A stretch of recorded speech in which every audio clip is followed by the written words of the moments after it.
Pump action dray shoot. Paul and Johnny load up the multi-shots ready for a mass squirrel breakout. A day in the life of a Dartmoor deer manager. It's a dawn to dusk job looking for 3 species. We have another members only giveaway. Stop missing out and join the nation. Plus Ben chats to Slovakian hunter Tatiana Orosová as she takes on the antes. We have news, we have hunting YouTube. Welcome to Fieldsports Britain.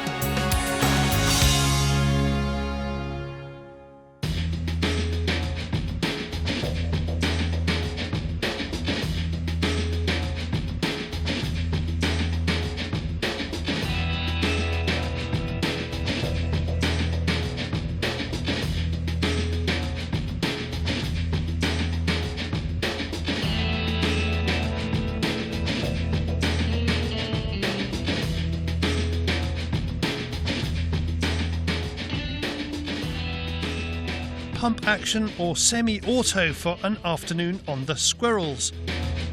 It is not a fair fight. Paul Childer's Remington has a much bigger appetite than Johnny Mustard's 3-shot Beretta. Oh, is there more? Oh dear. Oh, is there more? How many? Quite a few. Well, the magazine's that long and the cartridge is that big. 1, 2, 3, 4, 5, 6, 7. Yeah, it's an 8-shot. Look out. This is a lovely Beretta Lioness semi-auto 3-shot. Beautiful gun. Second hand, currently for sale at R&K Stockcraft. I didn't realise this was an opportunity for... Never miss a moment, mate. No, honestly, that's a lovely gun, that is. That's really smart. Yeah. Lioness, they called that. That's very, very spangly engraving. Yeah, I think it's 579 out of 1,526 made. Is that right? Perhaps? Or just the serial number? So today we're shooting whole cartridges. These are Rio. That is the one problem with semi-autos, isn't it? The fact that they don't eject. Yeah, semi-auto. That's why I brought the pump action today, because if you can push them in there, you can eject them out. And he's got strong muscles. Where Johnny will be jamming up. Will you be jamming, Johnny? Jamming, I'll be jamming. I hope you like jamming too. Is it a problem? What's that? Jamming. Jamming? No. Not if you use 2 3/4 inch shells, the more power you put through it the better. If you put like a 24 gram 2.5 inch shell through this gun, it's not going to eject, but if you put a 2 3/4 inch, should have no problem 28 gram upward in this gun. And I've got some 34 gram 5s in there, which are 2 3/4 inch, so we shouldn't have any problem at all. It'll go and jam now, you watch. No, I said that. Whatever your shotgun of choice, February is a perfect time to take out squirrels, to give those songbirds a chance of producing a brood instead of fast food. Try and shoot it at the bottom of the dray, away from the tree. Yeah. I mean, yeah, it's not going to do much damage to the tree, but it's just you know, got to kill no trees, you know what I mean? No. So just shoot at the bottom of the drain, and also then let it flush the squirrels out and we'll see what's in there. Blow the bottom one out. There he goes.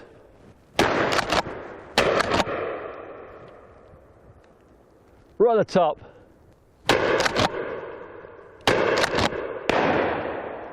Yeah, flush him out. Right then, mate.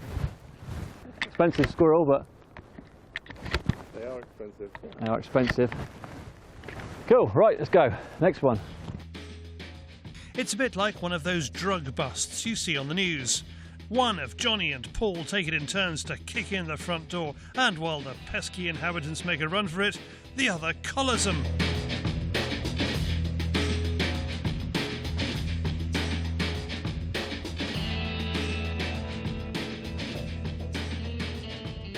So basically, there's like a flush of squirrels. And shot the bottom of the dray, or the side of the dray, and then an explosion of 3 squirrels come out. And, well, that's a bit strange, isn't it? 3 male squirrels in the same dray. You met before? Well, No, I'm not saying. They're probably all on holiday. That's quite interesting though, isn't it? 3 males in the same dray, obviously keep each other warm. Are they young or old? I'll say it's a big dog, that one there in the middle.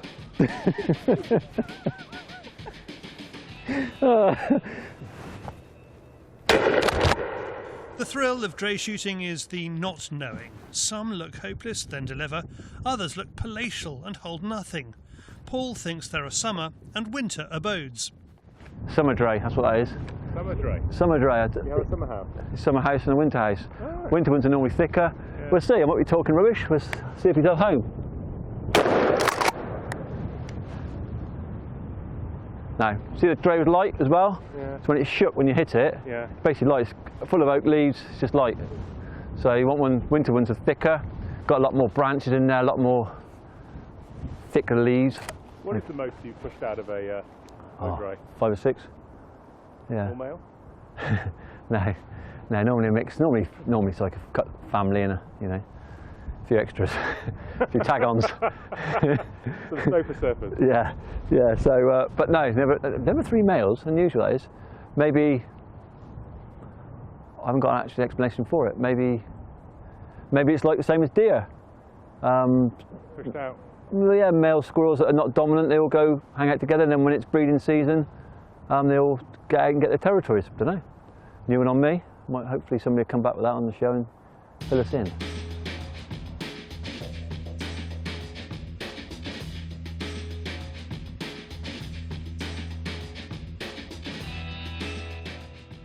For today's outing, Paul is using a new pair of 3M Peltor Sport Tack hearing protection. Something Peltor is keen to get over to consumers is that they need to be worn without a cap, or with one of their specially designed caps, to ensure the best possible seal around the ear to give the best protection, especially when you have an 8-shot magazine.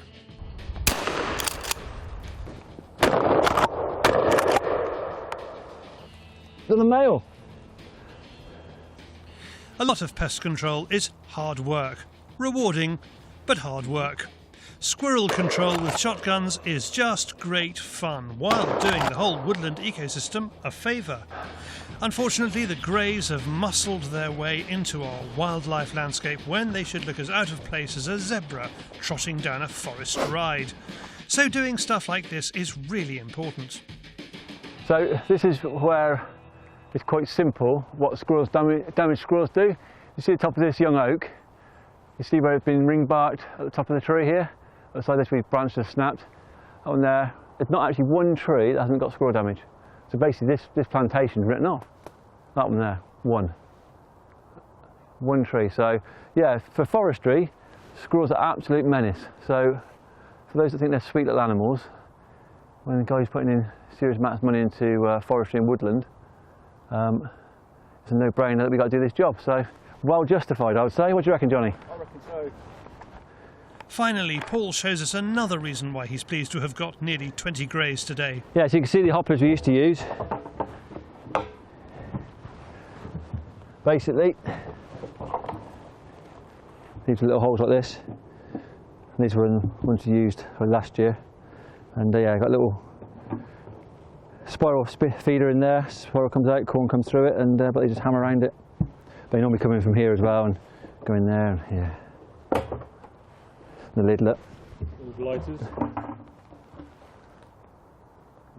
Pesky little things. Pesky. I'll pick these up soon.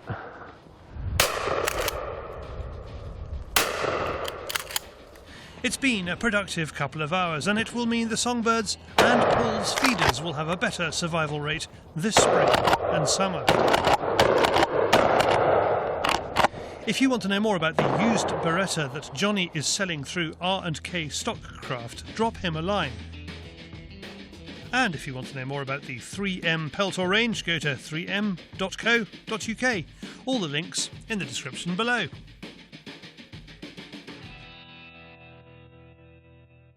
Thank you, gents. Quite a bag of nut munchers. Which leads me seamlessly on to David on the Fieldsports channel News Stump.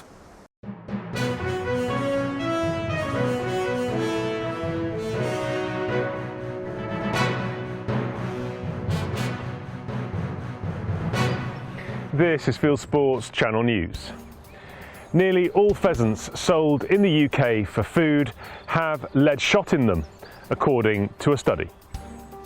A year into the 5-year voluntary ban on lead shot for game birds, and RSPB scientists examined 180 birds and found that 179 were shot with lead. Run by anti-lead campaigner Professor Debbie Payne, a team of researchers in England and Scotland bought pheasants from game dealers, butchers and supermarkets. The scientists complained that the 5-year phase-out of lead shot hasn't had an effect yet. Basque, which supports the phase-out, told the BBC that change takes time. Are animal rights extremists taking over the government in England? Conservative Party think tank the Bow Group is calling for an inquiry into the influence the PM's fiancée, Carrie Simons, has in the UK government. Concerns have grown since Number 10 hired 2 of Simons' allies as advisors. A vocal supporter of animal rights and opponent of hunting, her time at Number 10 with Boris Johnson has seen the government mull bans on hunting tourism trophies, the replacement of the badger cull with an unproved vaccination programme, and a crackdown on moorland management, making it harder to conserve rare upland species. 3 out of 4 Scots believe the Scottish countryside could and should look after itself. According to a survey for the Scottish Rewilding Alliance, a coalition of 20 organisations including RSPB Scotland and Trees for Life, 76% of people in Scotland support what it calls the large-scale restoration of nature, to the point it will take care of itself. The Scottish Gamekeepers Association is challenging the government and the John Muir Trust over their deer culling policies. The former Forestry Commission, now called Forestry and Land Scotland, killed nearly 1,300 deer out of season in September last year. The SGA complains that efforts to establish a reason for the cull are being frustrated by forestry officials, while documents released under the Freedom of Information Act record that some animals were shot on private land, which is a criminal offence. Meanwhile, the SGA is criticising the John Muir Trust for maintaining a ruthless cull of animals on its land and then leaving the carcasses to rot. A dog walker found hind and calf carcasses on JMT land near Ben Nevis.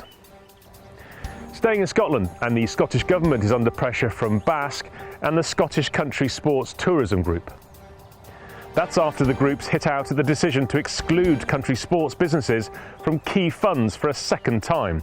In the letter to MSP Fergus Ewing and Kate Forbes, the Cabinet Secretaries responsible for the funds, Basque said the situation is unprecedented and said you cannot justify leaving country sports tourism businesses in the lurch for a second time. Ewing and Visit Scotland officials now say they will support the struggling sector via a dedicated fund of £1 million. Eligible businesses include sporting agencies, estates guides and fishing charter operators. A music video showing the killing of grouse shooters has captured the imagination of animal rights extremists. Bloggers including Ruth Tingay are promoting Burn the Heather from the pop group The Lounge Society, which shows the band shooting a moorland shooting party. Meanwhile, Ben Howard protests against shooting with a video that includes a clip of shooters killing a man dressed as a rabbit. The theme of the film is outraging country people who are calling on YouTube to take it down. The film comes weeks after a survey showed 2/3 of gamekeepers across the country have received abuse and threats because of their job. A golf club has cancelled a fox cull because of harassment from aunties. Elton Warren Golf Club was expected to kill foxes on its land as part of routine pest control. South London hunt saboteurs launched an online campaign they claim involved hundreds of thousands of people, flooding the club with emails demanding it scrap the cull. A spokesperson for the club went a step further, saying no wildlife present on the course will be intentionally harmed now or in the future. Last year, a similar campaign forced Muswell Hill Golf Club to stop carrying out fox pest control. And just over a week ago, a similar campaign stopped a Coca-Cola plant in Sidcup from killing a fox that was damaging the site. A dead cat has prompted calls for a grouse hunting ban. A fell runner found the cat and a fox in snares on the Bolton Abbey estate in Yorkshire. The Hunt Saboteurs Association and Ban Blood Sports on Yorkshire moors now say the death of the cat is a reason to ban grouse shooting on the estate. Yorkshire Live includes quotes from convicted criminal and animal rights extremist Luke Steele, in its case against the estate.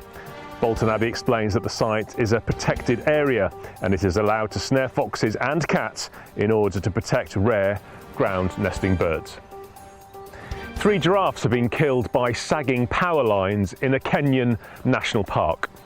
Over the past 2 years, at least 11 giraffes and dozens of birds of prey have been electrocuted on power lines. A local conservationist described the deaths as worse than poaching. Meanwhile, antis are attacking a woman who paid £1,500 to shoot a giraffe. Nerelise van der Meer is a keen hunter from South Africa who pointed out that the giraffe is an old bull and that the money paid to hunt it pays for conservation. Money from gun and ammo sales in the US is boosting wildlife conservation. The coronavirus lockdown has produced a 10-month buying spree as millions of Americans take up shooting as a sport or pastime. As Outdoor Life website points out, there's an 11% tax on every sporting arm and box of ammunition sold that goes straight to funding wildlife and habitat conservation. It's specifically used for conservation work, hunter education and recruitment, shooting ranges and wildlife research. Nearly 20% of wolves in Wisconsin are to be culled. That's after a hunting group won a court appeal.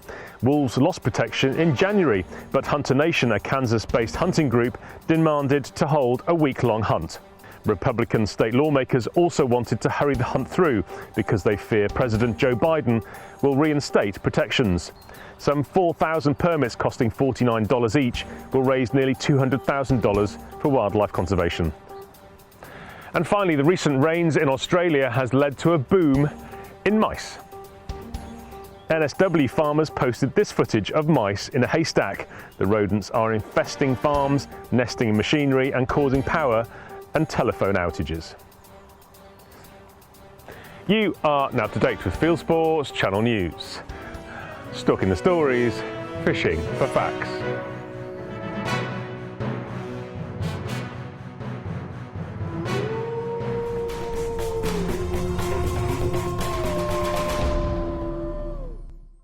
Thank you, David. Now, here's a word from Swarovski.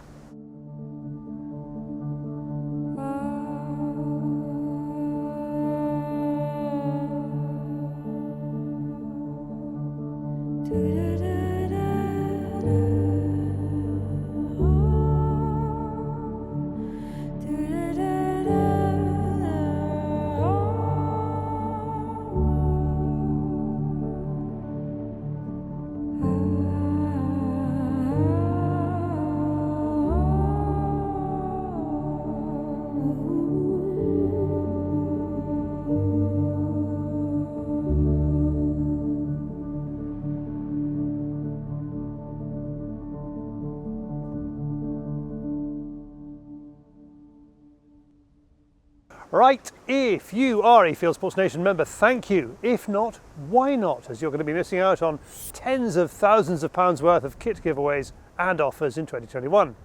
Last week, Stelfer68, that might be Stelfer68, became our 1000th sign up, and as promised, an engraved ADG custom knife will be heading their way. This week's giveaway is from earplugs specialist Vario. They're offering a pair of Vario Revolution 6s worth £649. For your chance to win this fab prize, all you need to do is be a signed up Fieldsports Nation member. We will announce the winner of that in next week's Fieldsports Extra, the show that members get on Tuesdays. Good luck. Next, I am on a Dartmoor Deer Day. Tom Davies would normally be busy with clients throughout the year, but not much for the last 12 months. I've pulled the plug on all clients, so it's really given me a good chance to really see what I've got on the ground and really manage to do well. And I'm not just taking any animal just for the sake of getting in the chiller, so we will be looking at what we can get and make sure we take the right animal. And is there a reason why you're sitting inside the car?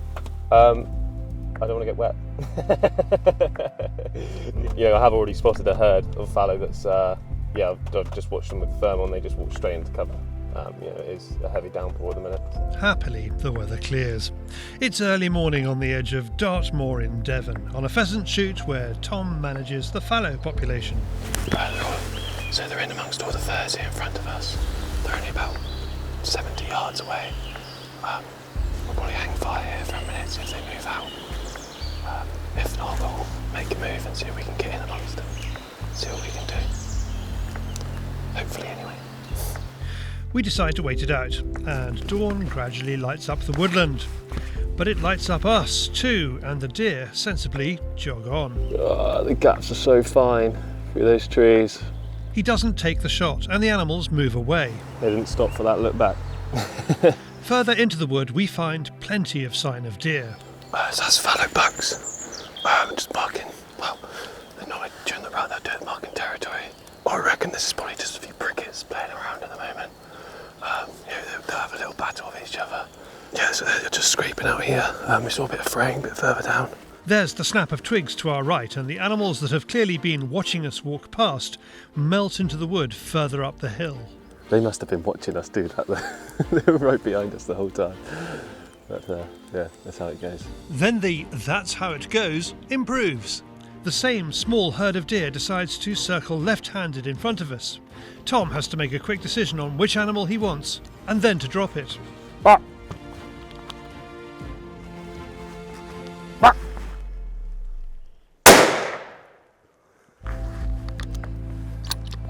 So when we were recording down there and looking at the scrapes and whatnot, without us knowing there was some deer right, 30, 40 yards behind us, without us realising.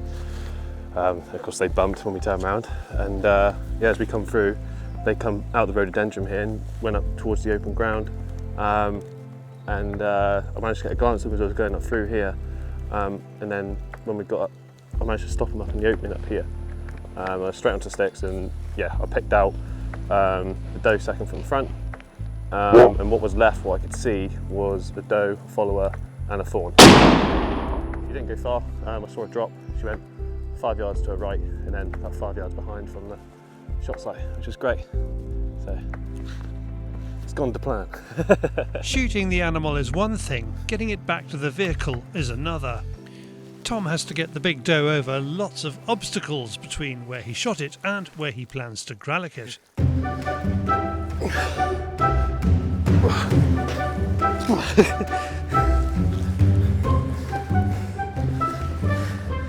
There we go.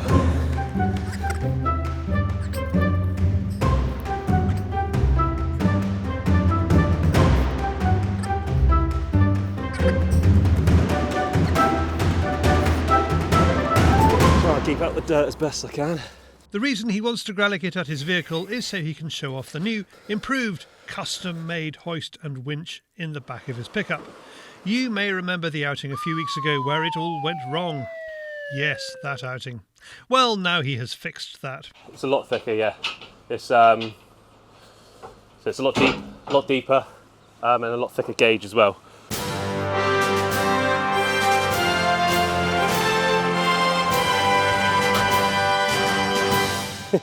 That's the morning's work done. Now it's time for the afternoon's stalk.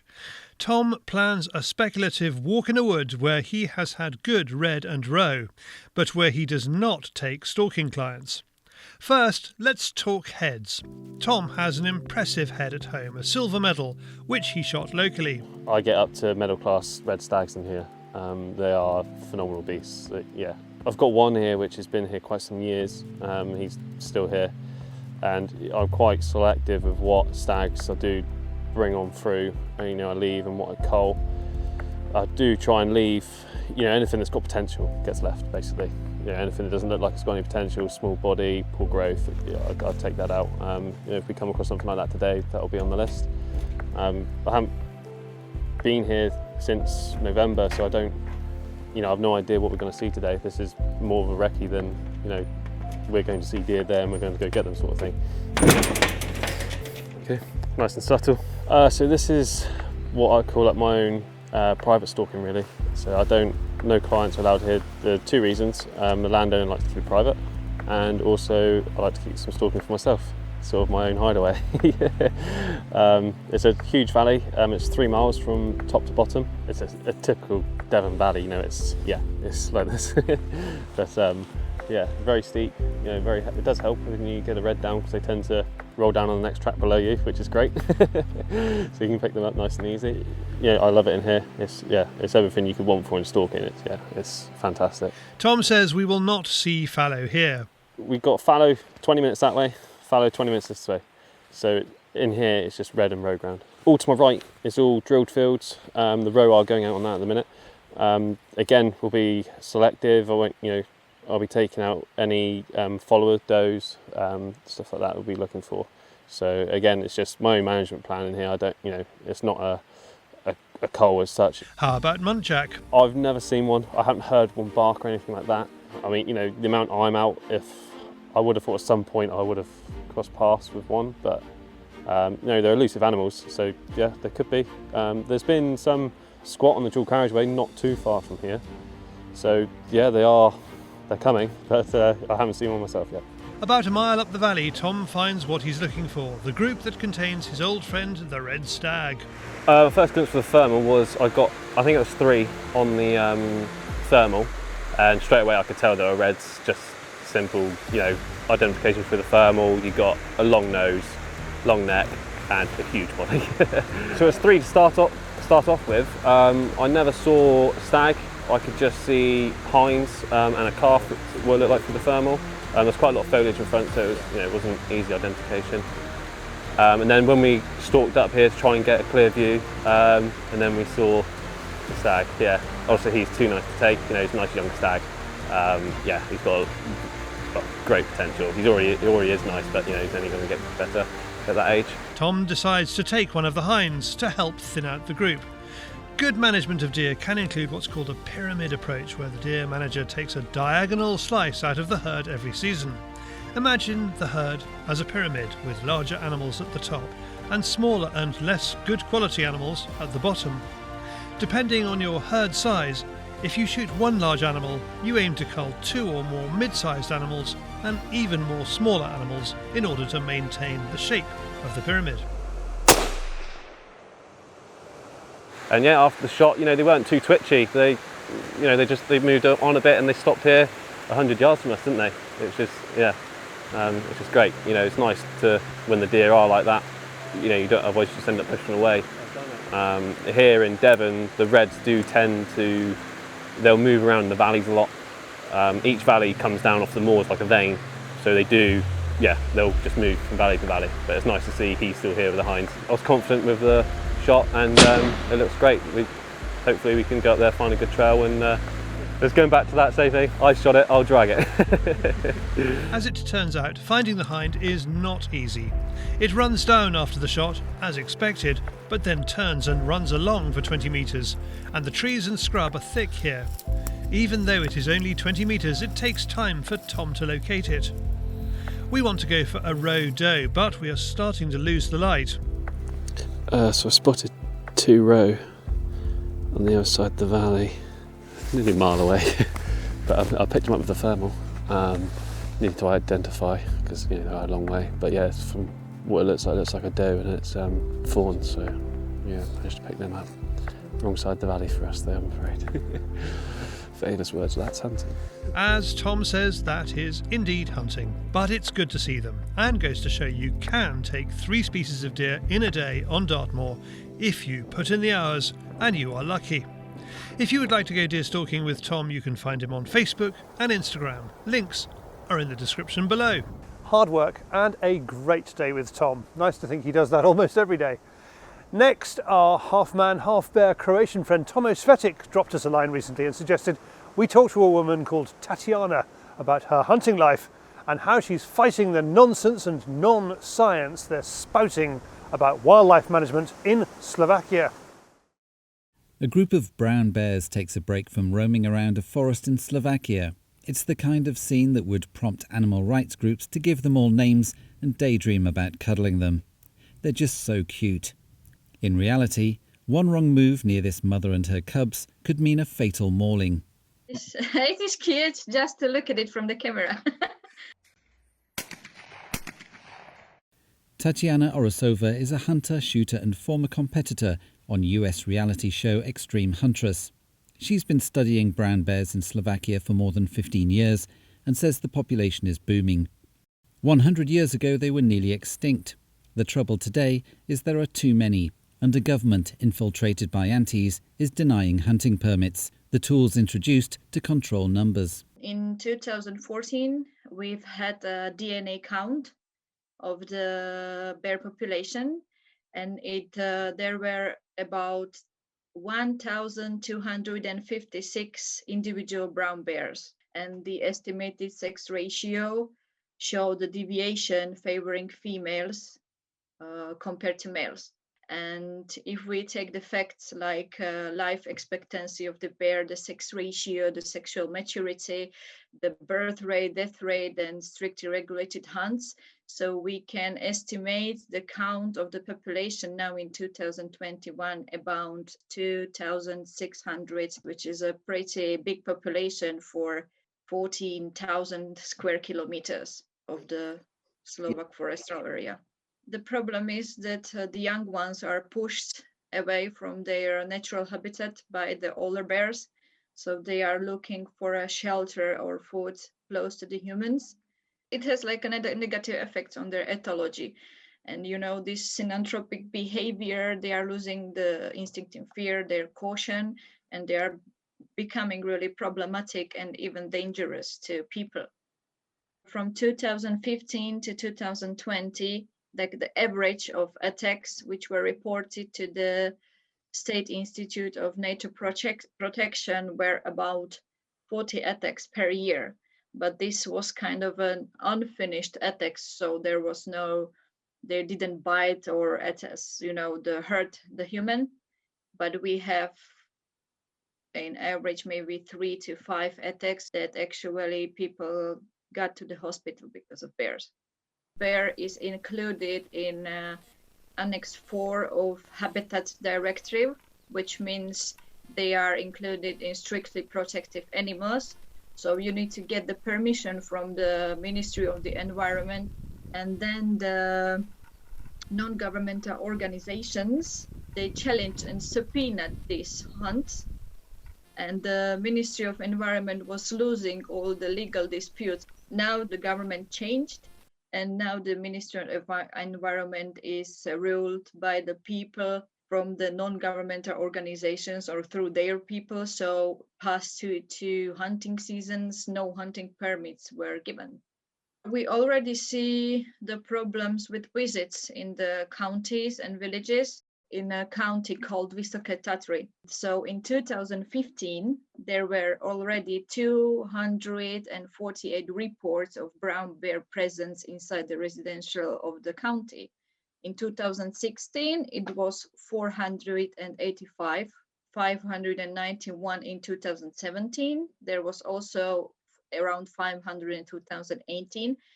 And in 2019, there was a 959 bear visits reported in this one county. And they think that's normal. They are saying these environmental organizations that they are coming because of the garbage and etc. etc. It's really hard to find against the State Institute of Nature Protection and these non-governmental organizations, because, as I said, they are turning the public against the hunters. Because we just want trophy hunting and we just want to hang up trophies on our walls and that's it. So a lot of people, they are against this. They are from the towns, so they saw the bear only in the zoo on the picture, and they don't have a clue about the reality on the countryside.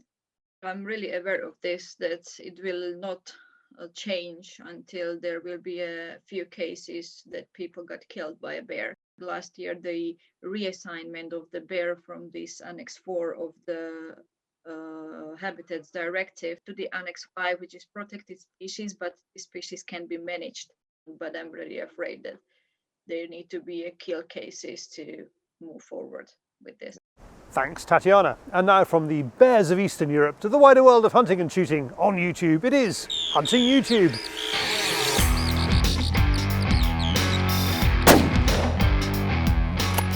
This is Hunting YouTube, which aims to show the best hunting and shooting videos that YouTube has to offer. Viewer Morten Schultz in Denmark took advantage of the recent cold snap to call in foxes and in a beautiful Scandinavian winter wonderland. David Elliott Smith from the Fieldsports Nation has started out on YouTube, and this is one of his first films. It's squirrel shooting and includes his idea for a new hide. Transportable, covert, green. It is the Binerminator. Yes, he sits in a bin. It's brilliant. Another viewer to do the same, no, not sit in a bin, but start a YouTube channel, is Tyler from Cornwall, who has set up Fieldsports Kerno. He says he and his classmates watch Fieldsports channel in college as part of their lessons, which is good to hear. Every few months I go through our recent subscribers and give the ones with the biggest number of subs a shout out in Hunting YouTube as a thank you. So it is thanks for that to Rough Shooting Ireland, who is out there during the season after woodcock and pheasant. Here is our biggest hitting subscriber in recent months. Iguana Man specialises in hunting big lizards with air guns. Meanwhile, Junio Purosom from Brazil is carp fishing with a bow and arrow. It's not just the accuracy that's impressive, but the way he carefully hand lines in his fish. Growjack Outdoors is an American lad who lives in Oklahoma and shows here how he catches coyotes with a leg hold trap.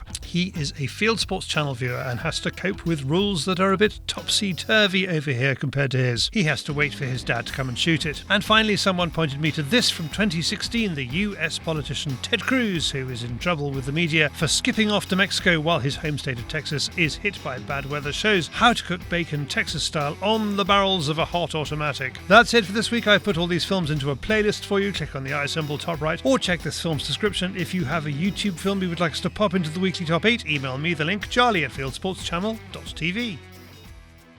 Well, that is it for this week. If you haven't done so, please whiz over to our website, fieldsportschannel.tv. You can click like us there on Facebook and on Instagram. You can follow us on Twitter, subscribe to us on YouTube, and of course, pop your email address into our register page and we'll send you our free weekly newsletter about this show. Fieldsports Britain is at 7 PM UK time every Wednesday. And this has been Fieldsports Britain. Good hunting, good shooting, good fishing, and goodbye.